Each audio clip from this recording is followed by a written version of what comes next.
Working?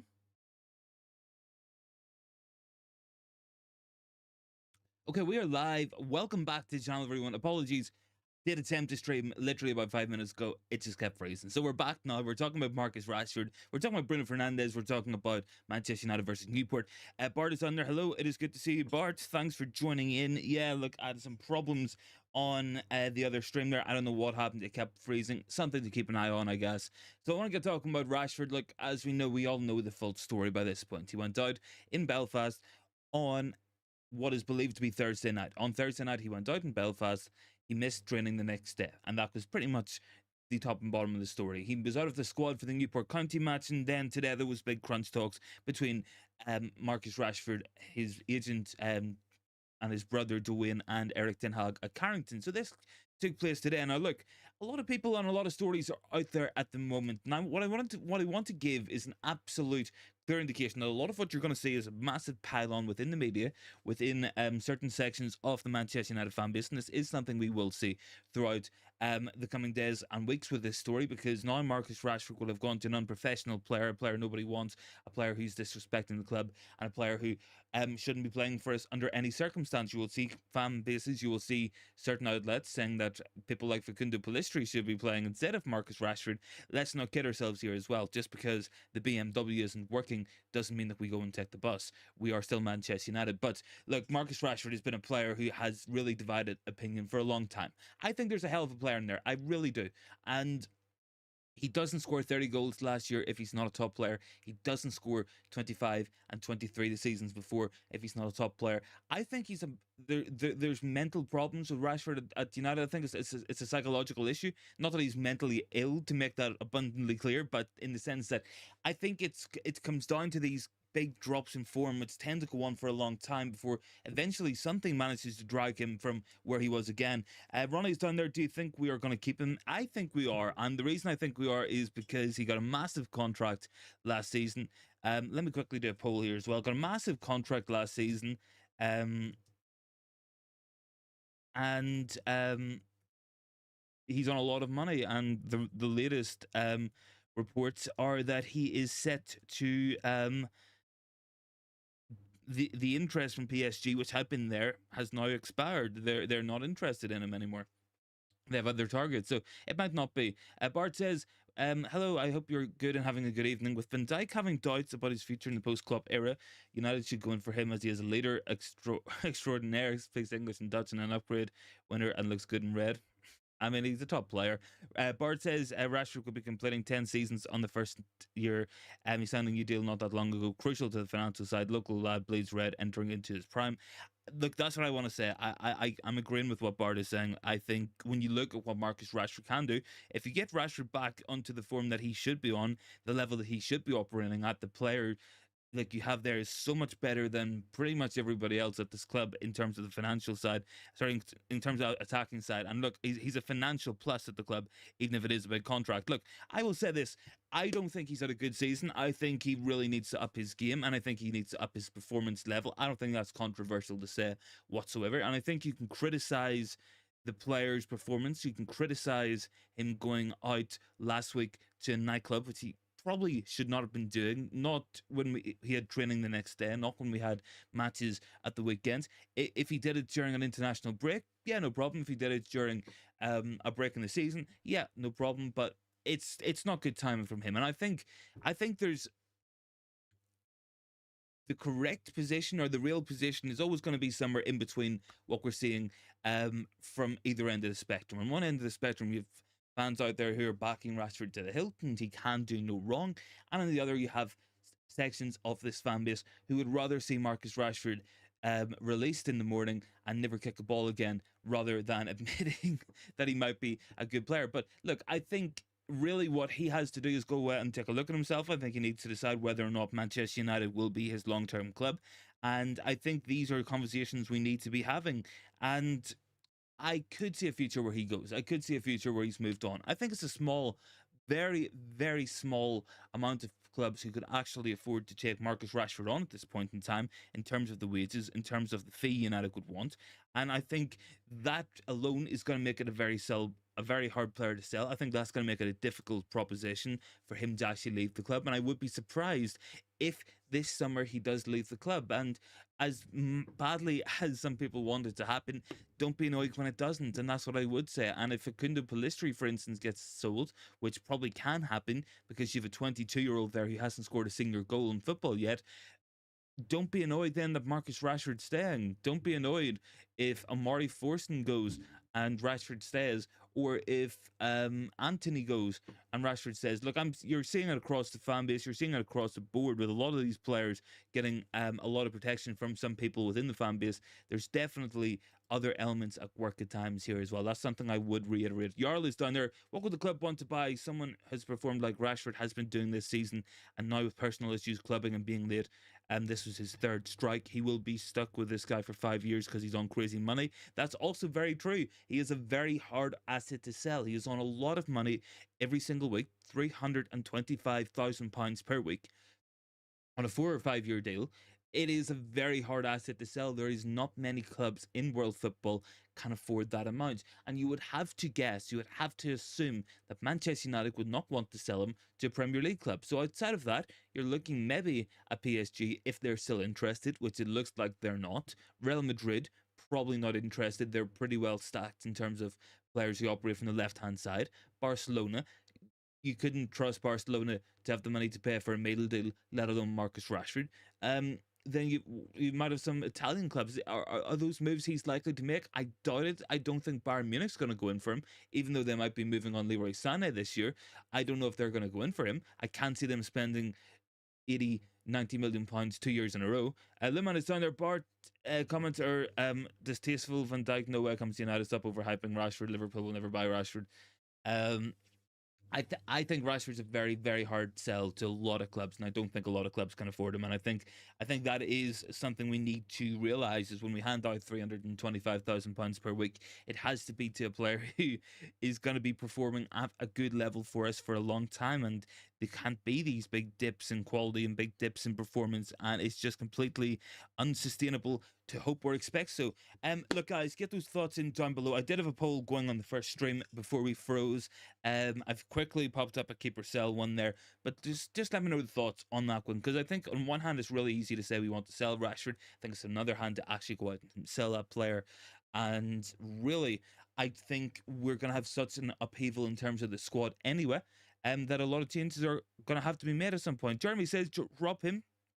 He realizes the player and not a playboy. The star player acting like that is another cancer in the dressing room. Cannot have him infecting the promising youth. That's probably not a bad idea. I mean, he was dropped last year. If you remember, he was dropped to the bench for being a minute late to a team meeting before the Wolves match. We ended up winning that match 1-0. Rashford scored the winning goal in that match. So I think there's evidence maybe that dropping him can work or get something out of him. I think that might be a fair enough idea. And look, I think at some point and in some way, shape, or form, he will have to face a repercussion for this. I'm not one of these people who are going to sit on here and say that Rashford's done no wrong, because he absolutely has.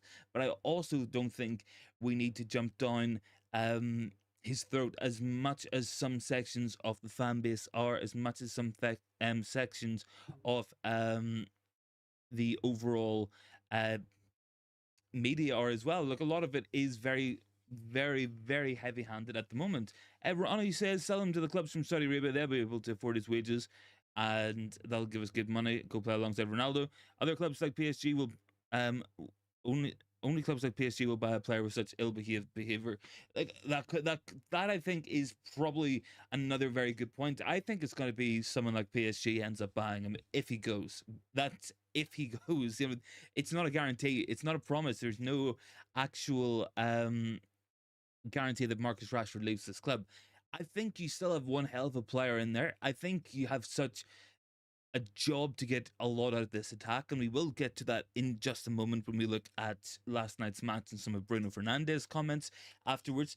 But I do want to get touching on the Rashford situation just before we move on a little bit, just before we get touching on a couple of other subjects, because I, for one, do believe that with Rashford at the moment, you have a player very difficult to sell on a lot of money. It probably is easier for the club to try to make Rashford or get Rashford back on track than it is going to be to actually sell the guy. And that for me is a big one. I don't know how sellable of an asset you have there.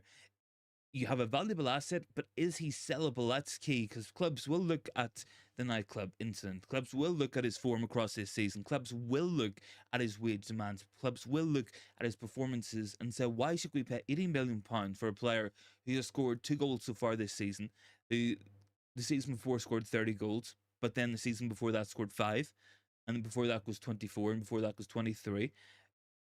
He's too inconsistent for a top level player coming into his peak years. The clubs will definitely take a look at this. If Rashford can get back to form, if he can put in shifts like he was last season on a more regular basis, you have a very sellable asset there. You have a player who you definitely could move on, but they're going to look at form. They're going to look at the overall Marcus Rashford picture, I guess, the overall story, I guess, and kind of decide from there. I think, in one hand, it would be a big failure for United if we don't get what we need out of Marcus Rashford. And I think you still do have a top level player there, but it comes down to getting that out of him as well. And at £325,000 per week, you either got to get a lot out of him or you got to get him going at some point. And that's, I think, the conundrum we're going to find ourselves in across the summer. Look, this story's not going away anytime soon. This story is not going to move away anytime soon, and we're probably going to cover this as much as we did for Jadon Sancho. I'm sure you guys can't wait for that there one. Jarl says PSG will not be buying Rashford, and they were interested 2 or 3 years ago, but they have not been interested in him since then. It doesn't appear so. It does look unlikely that Rashford would be the subject of PSG bids. Guys, drop a like on the video if you can. Really helps push it out as well. Would be massively appreciated. Obviously, like, these things can happen sometimes with when you have to restart a stream. It just kind of messes YouTube about.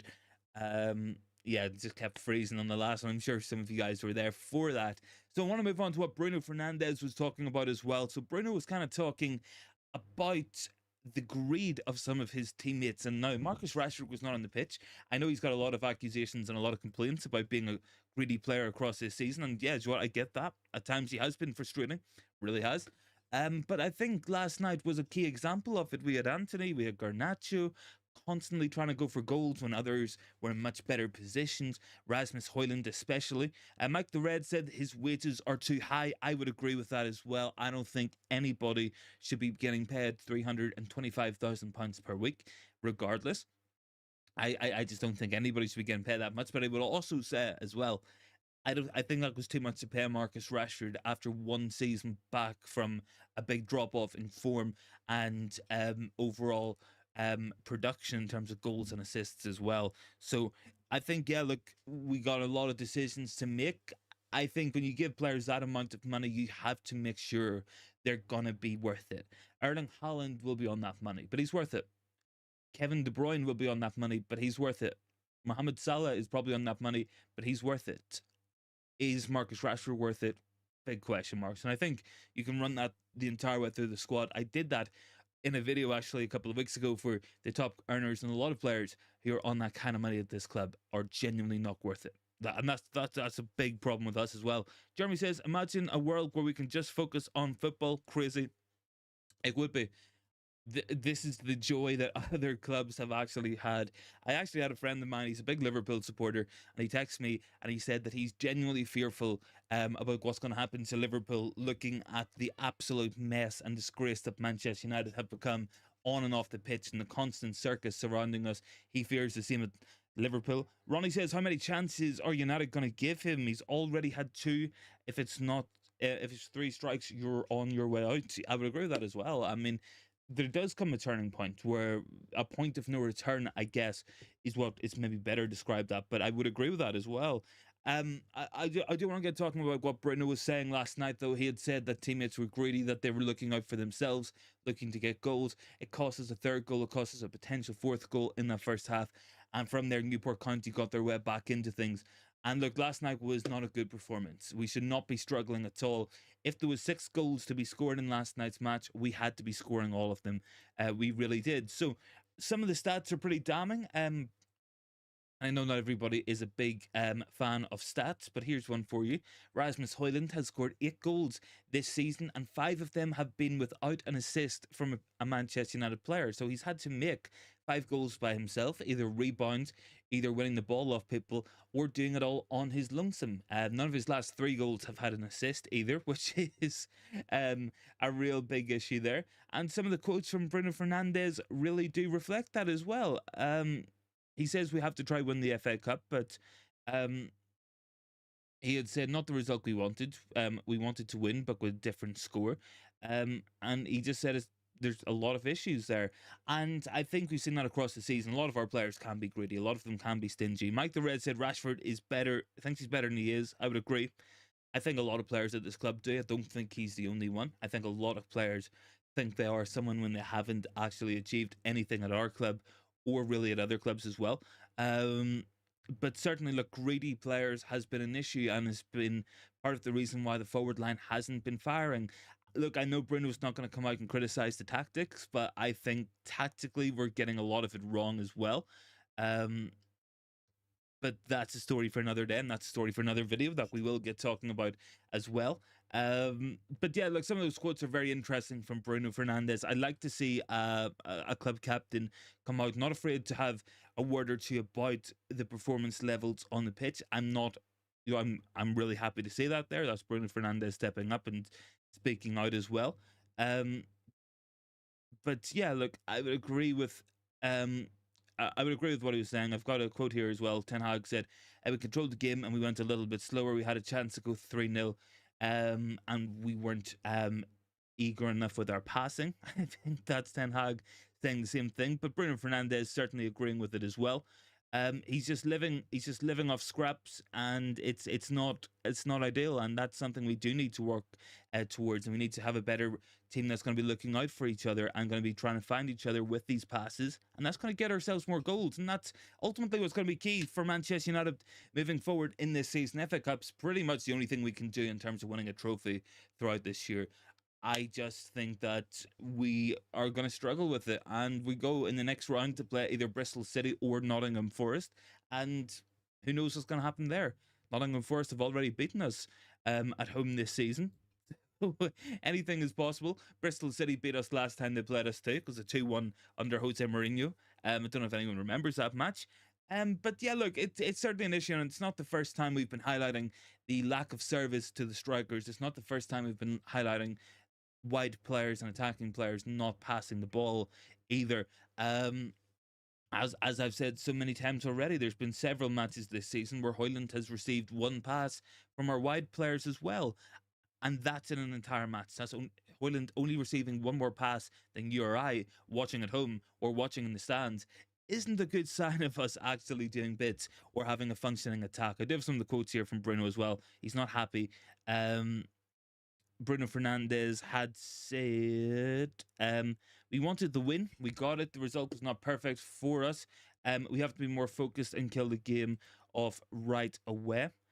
We had chances to make it 3-0 in the first half, but everyone wants to try and score in games like this, and sometimes we don't make the best decision for the team." That was the exact quote I was looking for. So I would agree with what Bruno's saying there.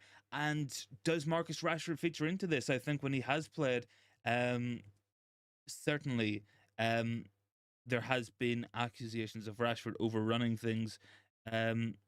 And overplaying things and not passing the ball when he should either. So I think the forward line has struggled to click all year. I think it's struggled to really make an impact in terms of goals, and it's a massive concern for us. It really is. But look, moving on, and I guess we'll touch on some other subjects here since we have kind of looked at the Newport County match in that there brief summary from Bruno Fernandes and what he was saying. I guess we'll move on to some of the latest news. Anyway, we've a story coming up about the Glazer family. I'm sure you guys are delighted to hear this.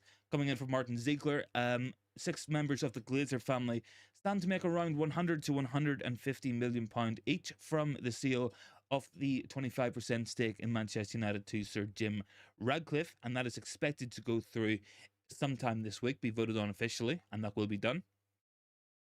We also have a story coming from Adam Crafton. Man United will play Arsenal and Liverpool in the summer during the pre-season tour of the US, but it will not be a Premier League summer series, so it won't be a completely Americanized summer.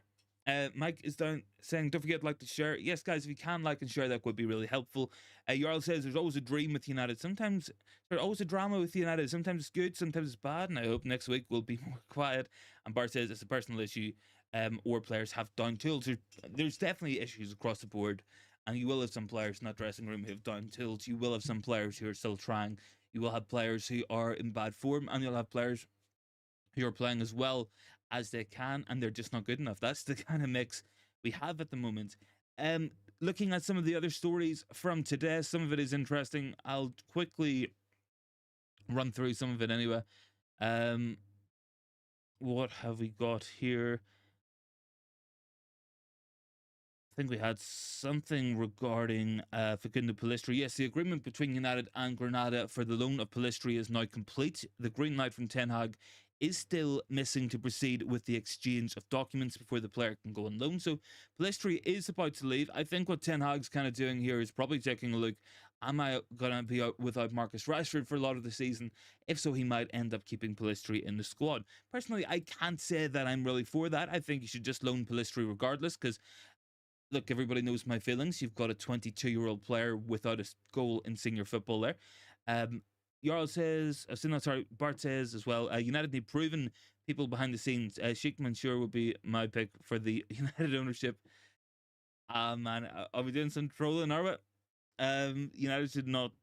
United should look to get Pep Linders in as he leaves Liverpool. He's Dutch, a winner, has Pep in his name, settled in the area and respected all around.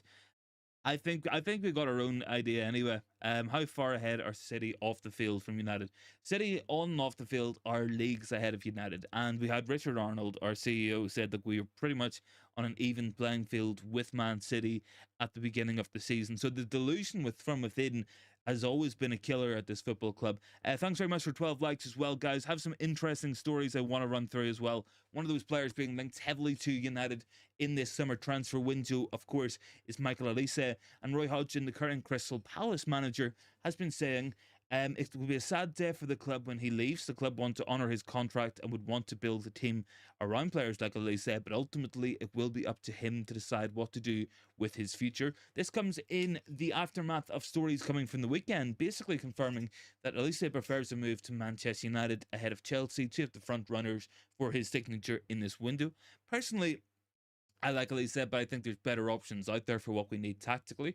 But I get Elise might be more of a risk-free type signing because he is Premier League proven, but ultimately he does have repetitive soft tissue muscle injuries as well, which is a concern there. You know, getting the same injury several times is not a good sign for a player of that age either. So, you know, questions will need to be asked about that. We will have to make big calls on what we do in this summer as well.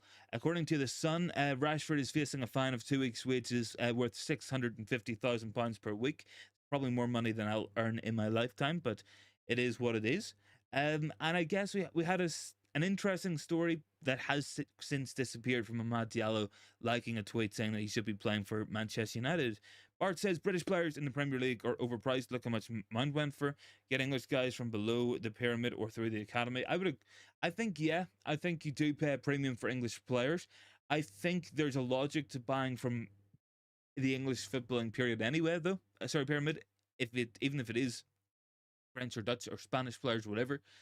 But I do think, look, no matter where we go, we always seem to pay a lot of money, and I think what the argument from Minio is pretty much wraps up and revolves around is the fact that if we pay 50 million for someone from the Premier League, they're going to have a higher chance of success than paying 40 million for someone from the Dutch league, and that's the kind of deals we get.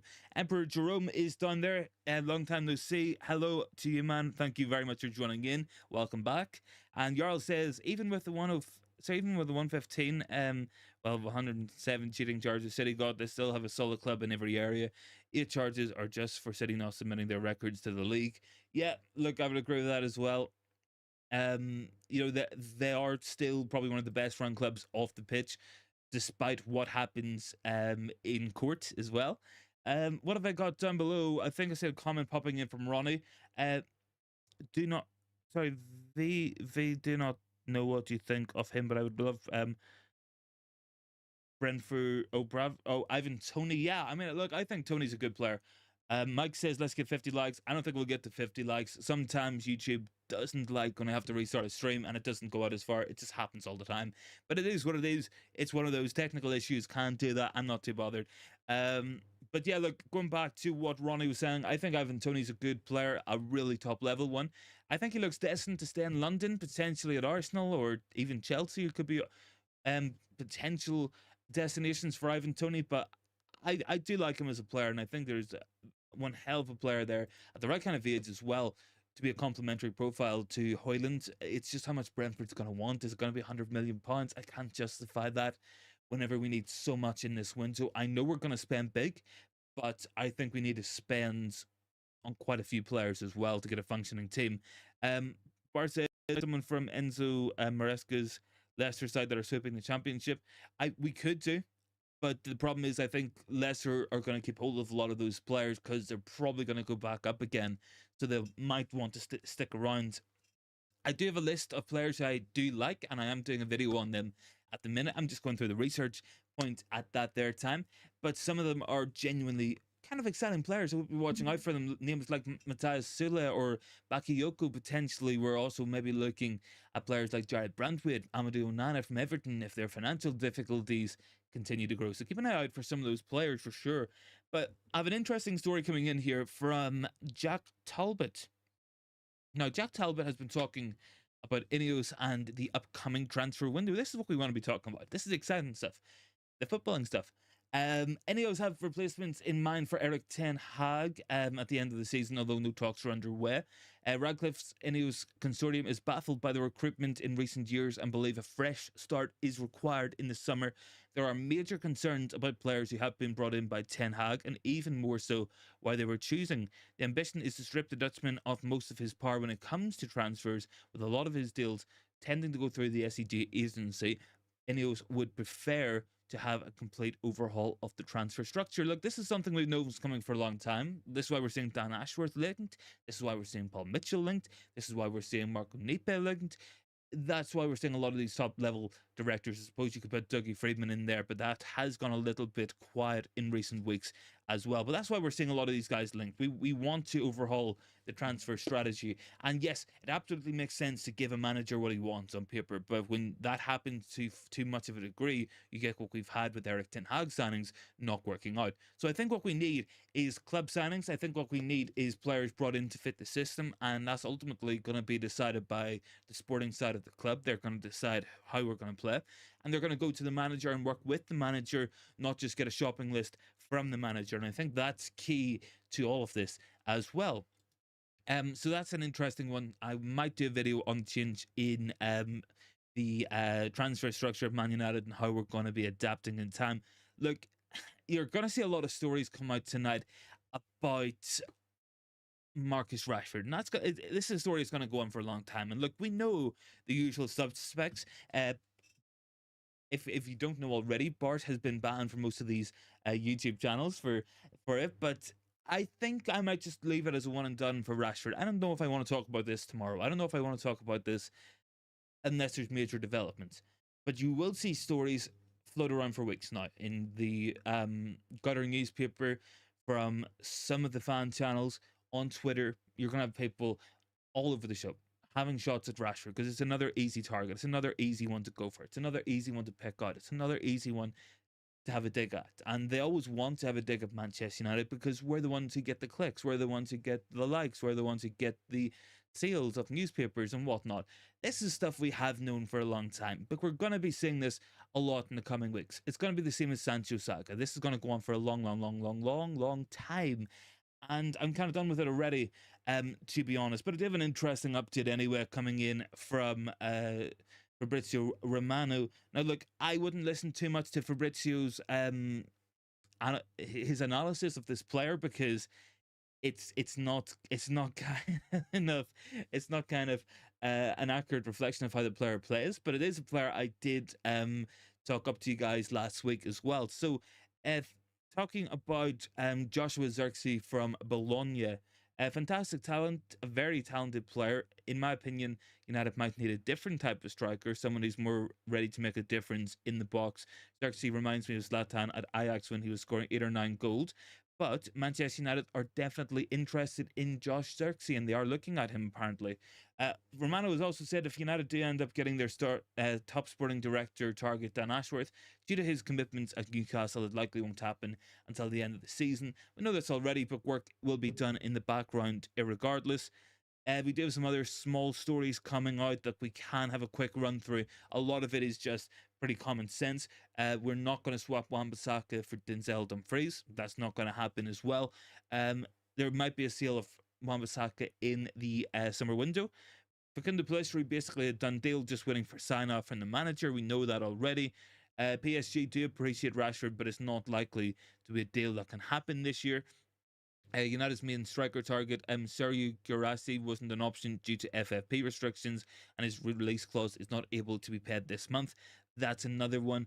It's obviously been a very, very quiet January transfer window. Nobody coming in, several players leaving on loan, and that's pretty much been the top and bottom of our overall story of this window. Do you have a small update as well coming in from Sammy McBell of Daily Mail as well. Now, this is an interesting one to keep an eye out on. Premier League clubs are currently delaying signing off on new contracts for existing players amid fears of breaching overspending rules brought in by FFP, which is interesting when we look at the amount of players actually out of contract in the next couple of weeks and months. We got Victor Lindelof, we got Rafael Varane as two of the main examples, but there will be other players out there. So maybe we're holding off until the end of the season until we can work out the full financials of it. Either way, it's not particularly good sign. We should know how much money we have to spend at this point, but we're not quite at that point either. And yeah, look, some interesting stories coming out today. It is 4 years to the day that Bruno Fernandes signed to Manchester United. According to Time Sport, United have repaid 900 million in interest and debt repayments since 2005, and over the last 10 years, and we've been the only Premier League club where the owners have withdrawn money directly. Yeah, look, we know this already. Ronnie says Bradford is where Ivan Toney plays for. No, he plays for Brentford. He plays for Brentford. We're up to 16 likes as well from the first 50 views, which is really appreciated anyway, guys. Look, it's a pretty small news day today anyway. I guess we can go back over last night's match in some more detail if you want. I'll take any questions or any thing you guys want to bring to my attention as well. If you want to pop it in there, we'll get talking about it. And yeah, look, it's going to be an interesting couple of days. Obviously, the next Premier League match isn't for a little while, but we are getting closer and closer to it, to a Premier League return for Manchester United. And I guess looking at our next couple of matches, some of them kind of going to be hard to win anyway. What have we got? We have Wolves on Thursday, which will be a difficult match. Be a watch along, of course, for that as well. Then we've West Ham, Aston Villa. Those are three difficult matches in a row where we're not guaranteed to win any of those matches, even if they are at home as well. Look, we're away to Molineux and we're home to West Ham, and then we're away to Villa Park. We go to Kenilworth Road. We play Fulham, and then we play FA Cup 5th round as well. So it's going to be a busy February. Will be an exciting one anyway. I'm looking forward to going to all those matches with you guys and watching them, of course, on the channel here. Emperor Jerome says the FFP situation will get the worse, the higher the debt gets. The Premier League and FA will only allow it to get so high before they step in. We just don't need any more trouble. I worry about the club. I worry about the club as well, honestly, and the FFP restrictions and the issues with that have been a big concern of mine for a long time, looking at the kind of finances of Manchester United. Let me just move this a little second. Let me move my camera. There we go. But yeah, look, it's not a good situation. And I think as the debt increases, and obviously the debt is subject to interest rate rises as well, and it's kind of tied into the performance of like the world economy, is all impacting into everything. I think the worrying things is that we continually make losses. And look, if it wasn't for Radcliffe's investment of, I believe, $300 million this year, which will get him more shares, of course, but if it wasn't for that, we would be in a lot of issues with and a lot of danger from FFP, and we could end up falling foul of it in the same way that Everton or teams like that have. But for the first time, we have had ownership that wants to invest money and happily has invested money as well. Irfan is down there. Rashford to PSG, 50 million. Here we go. Unfortunately, it's not happening, Irfan. Not in this window anyway. I think it might be an interesting story come summer, but I don't think we're going to see that deal happen anytime soon. And from what the reports are at the minute, it looks uncertain whether that deal will happen at all. Really, with PSG, they might have moved on to other targets. They might have other ideas what they want to do. But look, definitely want to be keeping an eye out on. Want to be interested in as. And it's something we'll keep an eye out on as it develops and grows as well. Born says enemies of the club are being exposed. Sancho now, Rashford next. Bruno. I don't think Bruno's an emperor of the club. I wouldn't be worried. Bart says, when will United really eclipse United's UEFA Champions League haul? We might be waiting a very long time for that. Maybe never. Bart says, can we topple City if Pep leaves today? I think no, because I think City are still set up to be successful and we're not. At the minute, the current regime's trying to undo the mistakes of the past. We're not even making progress. We're playing catch up to get to the starting line for the race that has already well and truly begun anyway. So it's going to be a long catch up. We're going to have to be going out of full tilt for a long time before we start to get within eyesight of the teams ahead of us. I would say some things are positive in the sense that in the last couple of years, despite how bad it's been off the pitch and despite our bad performances, we still have routinely finished top 5 or 6. And I guess maybe that's a positive in the sense that maybe we're starting from an okay-ish position, but obviously to get from teams that finish 6th or 5th, maybe scrape top 4 in and out of Champions League to first is going to take a lot of ambition and going to take a lot of planning and a lot of good signings. And look, it all depends.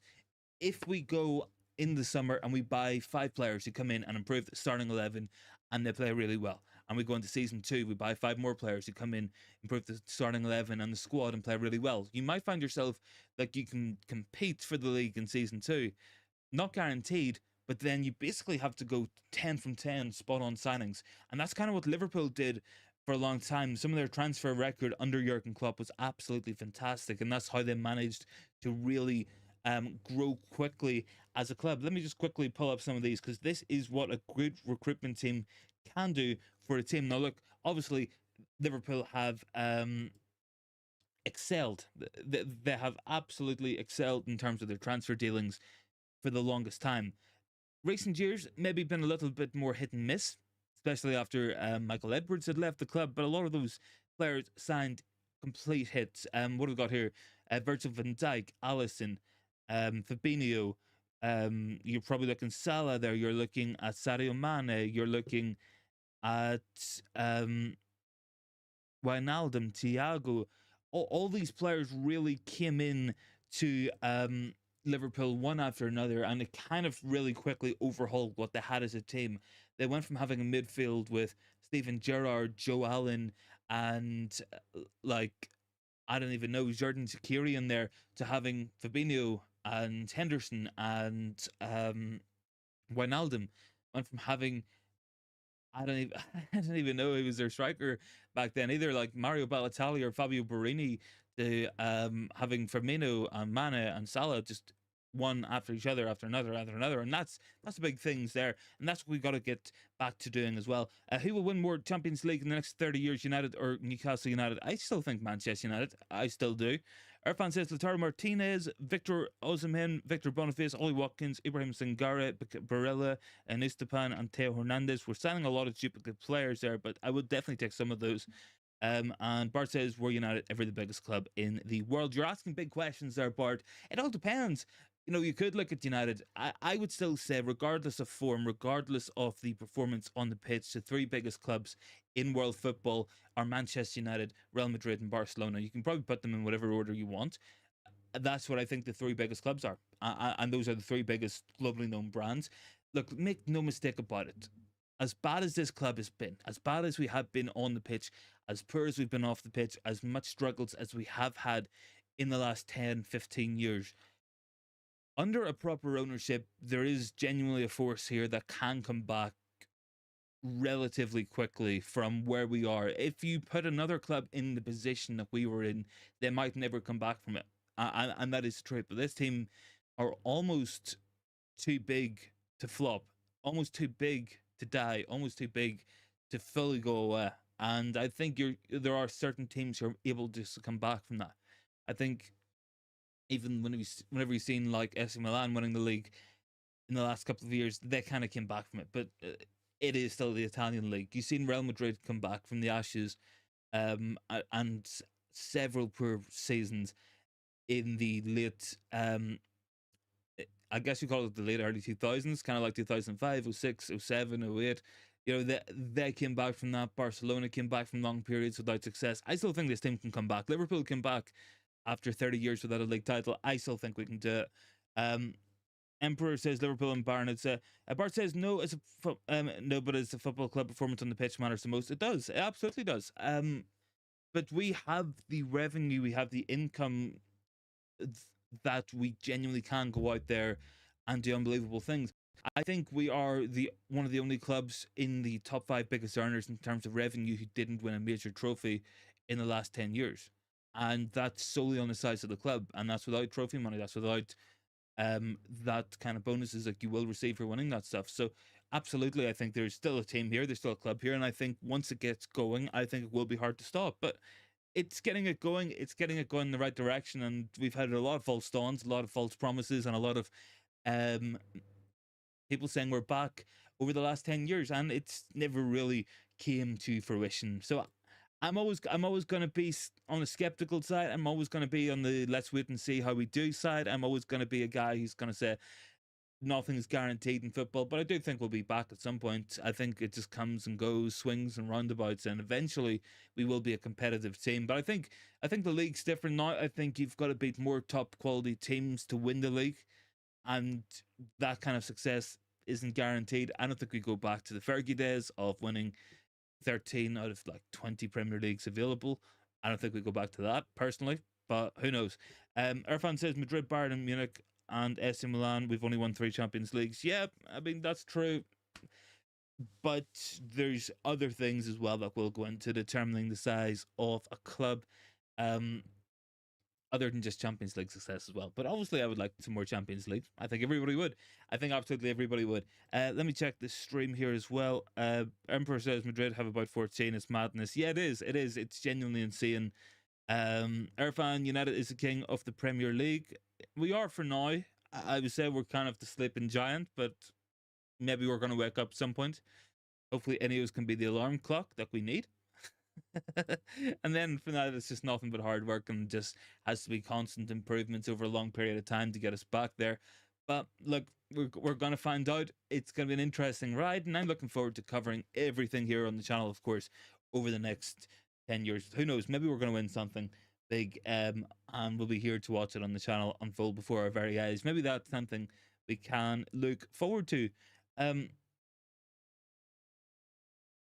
I think we got a lot of big questions to answer, though. I think one of those is going to be what happens to the manager. Ten Hag going to stay? Ten Hag going to go? These are questions we'll find out towards the end of the season anyway. And we're going to probably find out pretty soon anyway. I think you're going to see Ineos appointing a lot of directors in this month.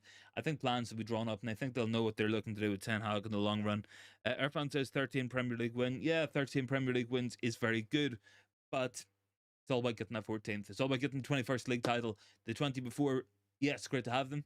When's the next one coming? That's what we want to know. And that's what all Manchester United fans have been asking for a very long time.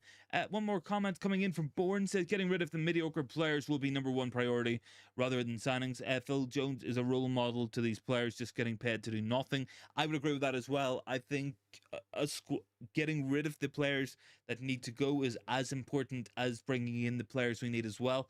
We need to have a trim squad. We need to have a squad that we can add to at any given time. We shouldn't be in a position where we need goals in January and we can't bring a striker in because we have no squad space. The wages are too big and we need FFP compliance. We should never be falling foul of that anyway.